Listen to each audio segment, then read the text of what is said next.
আউযুবিল্লাহি মিনাশ শাইতানির রাজিম। বিসমিল্লাহির রহমানির রহিম। কালকেতু উপাখ্যান অবলম্বনে মুরারিশীল চরিত্রটি বিশ্লেষণ করো। ভূমিকা: বাংলা ভাষা ও সাহিত্যে মুকুন্দরাম চক্রবর্তী এক অনন্য নাম। মধ্যযুগের মঙ্গলকাব্য ধারায় তার মতো জীবনবাদী কবি আর জন্মগ্রহণ করেননি। চণ্ডীমঙ্গল তার অনবদ্য শিল্পকর্ম। এ কাব্যের অন্যতম শ্রেষ্ঠ ও আলোচিত অংশ কালকেতু উপাখ্যান। এ অংশে কবি নিজের জীবনের বিচিত্র অভিজ্ঞতা চিত্রিত করেছেন। মানব জীবন সম্পর্কে কবির সুগভীর ও সূক্ষ্ম অভিজ্ঞতার ব্যাপক পরিচয় এখানে বিদ্যমান। চরিত্র চিত্রণের ব্যাপারে কবি বিস্ময়কর প্রতিভার স্বাক্ষর রেখেছেন। মুরারিশীল চরিত্রটি এ কাব্যের অন্যতম জীবন্ত চরিত্র। মুরারিশীল চরিত্রের বিশ্লেষণ: কবি মুকুন্দরাম চক্রবর্তীর চণ্ডীমঙ্গল কাব্যের কালকেতু উপাখ্যানের মুরারিশীল চরিত্রটি এক আশ্চর্য সৃষ্টি। একমাত্র দৃশ্যে কবি নিপুণ দক্ষতার সাথে চরিত্রকে ফুটিয়ে তুলেছেন। এ চরিত্রটি কবির নিজস্ব সৃষ্টি। চরিত্র চিত্রণের কবির পারঙ্গমতা প্রসঙ্গে শ্রীকুমার বন্দ্যোপাধ্যায় বলেন, চরিত্র চিত্রণে তিনি পেশাদারি বর্ণনা ফাঁদেন নাই, একটি আধটি কথায় ইঙ্গিতে ও ভঙ্গিতে তিনি ছোটোখাটো ক্ষণিক দৃষ্ট পাত্রকে নিমিষে প্রস্ফুটিত করিয়াছেন। মুরারিশীল এ কাব্যের অন্যতম খল চরিত্র। এ চরিত্র কল্পনার কবির একান্ত নিজস্ব। বাঙালি সমাজের স্বার্থপর, ঠক, লোভী, প্রতারক শ্রেণীর প্রতিনিধি হিসেবে কবি মুরারিশীল চরিত্রটিকে নির্মাণ করেছেন। এ চরিত্রের বিস্তার নেই, কাহিনী কিংবা অন্যান্য চরিত্রের সাথে দীর্ঘ কোনো সম্পর্ক নেই।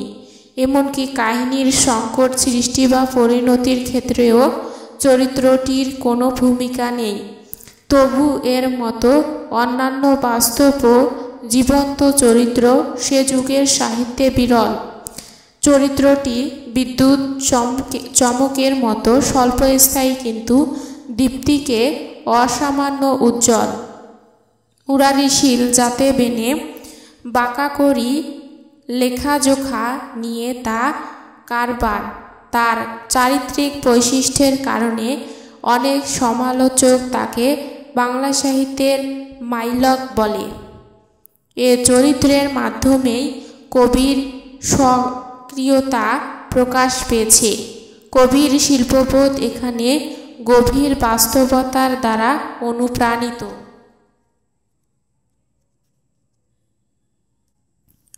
দেবী চণ্ডী কালকেতু সোনার আংটি প্রদান করলে কালকেতু সেটা বিক্রির উদ্দেশ্যে মুরারির বাড়িতে যায়। সেখানেই প্রথম তাকে দেখা যায়। প্রথম থেকেই কবি তাকে ঠক, জোচ্চোর, ধূর্ত হিসেবে পরিচয় করিয়ে দিয়েছেন। কালকেতুকে সে আংটি সম্পর্কে বলেছে, সোনা রূপা নহে বাপা, এ বেঙ্গা পিতল, ঘষিয়া মাজিয়া বাবু করাস উজ্জ্বল।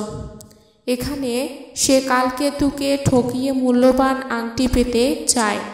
আবার সে যখন কালকেতুকে প্রতারণা করতে সক্ষম হল না, বরং কালকেতুর সামনে তার ধূর্ত রূপটি ধরা পড়ে গেল, তখন সে হেসে বলে, হৃদয়ে চিন্তিয়া বান্না বলে মহাবীরে, এতক্ষণে পরিহাস কেলু ভাই পড়ে, 7 কোটি টঙ্কা নেহ অখুরীয় ধন, তবে অনুমতি দিল ব্যাধের নন্দন। মঙ্গলকাব্যের ধরাবাঁধা কাহিনীর মধ্যে কবি মনের ব্যক্তি প্রতিভা বিকাশের অবকাশ কম হলেও কবি মুকুন্দরাম প্রবল সৃজনী প্রতিভার যে অনবদ্য অবদান রাখতে পারে, মুরারিশীল চরিত্রটি তার জীবন্ত নিদর্শন। মুরারিশীল এতটাই ধূর্ত ও ঠক যে পাওনাদারদের টাকাও ঠিকমতো পরিশোধ করে না। বাড়ির ভেতর আত্মগোপন করে স্ত্রীকে দিয়ে মিথ্যে বলায়। এ যেন বাঙালি সমাজের কোনো জোচ্চোর চরিত্রের জীবন্ত রূপ। কাব্যের ভাষায় বণিক লুকায়ে ঘরে আসিয়া বন্যনিতারে বলে ঘরে নাহি পোদ্দার। প্রভাতে তোমার খুড়া গিয়াছে খাতক পাড়া কালি দিব মাংসের উধার। মুরারিশীল ভাবে কালকেতু বুঝি মাংসের পাওনা টাকা নিতে এসেছে, তাই সে মিথ্যার আশ্রয় নিয়ে তাকে তাড়াতে চায়। কিন্তু যখন কালকেতুর প্রকৃত উদ্দেশ্য সম্পর্কে জানতে পারে তখন সে সিরকি দিয়ে ঘরে ঢুকে কালকেতুর সামনে আসে এবং আংটির দরদাম করতে থাকে। এখানেও সে কালকেতুকে ঠকাতে চায়। প্রথমে সে সোনা আংটিকে পিতলের আংটি বলে নামমাত্র মূল্যে কিনতে চায়। যেমন বন্যা বলে দরে নাহি বারে এক বট, আমার সনে সওদা কইলে না পাবে কপট। ধর্মকেতু ভায়া সনে কইলু লেনা দেনা, তা হইতে হইলা বাপা বড়ই শিয়ানা। এ কথাগুলো যেন বাঙালির সাধারণ প্রতিদিনের জীবনযাত্রার কথা স্মরণ করিয়ে দেয়। কবি মুরারিশীলের মানসিকতার মধ্য দিয়ে কপটধারী কিংবা ধূর্ত ব্যবসায়ীদের স্বরূপ পাঠকের সামনে তুলে ধরেছেন। কিন্তু দৈবরানী শোনার পর মুরারিশীলের পরিবর্তনটা চোখে পড়ার মতো। সে যখন শোনে তখন এমন সময় হইল আকাশ ভারতী, বীরের লইতে ধন না করহ মতি।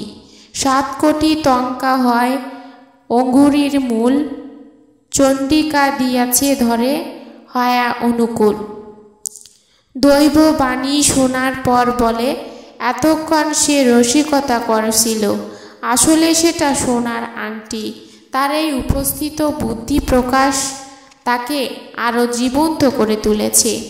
উপসংহার: পরিশেষে বলা যায় যে মুরারিশীল চরিত্রটি চণ্ডীমঙ্গল কাব্যের কালকেতু উপাখ্যানের এক অনবদ্য জীবন্ত চরিত্র। কবি বাস্তব অভিজ্ঞতার আলোকে চরিত্রটি সৃষ্টি করেছেন। একজন সমাজ সচেতন শিল্পীর মতো তুলির একটি মাত্র আঁচড়ে একজন শঠ ধূর্ত লোভী চরিত্রকে অঙ্কন করেছেন। চরিত্রটি বাংলা মঙ্গল কাব্যের ধারায় ছিল এক অনবদ্য সংযোগ। এজন্যই চরিত্রটি কালের সীমা অতিক্রম করে বর্তমানেও সমানভাবে পাঠক মনে ক্রিয়াশীল।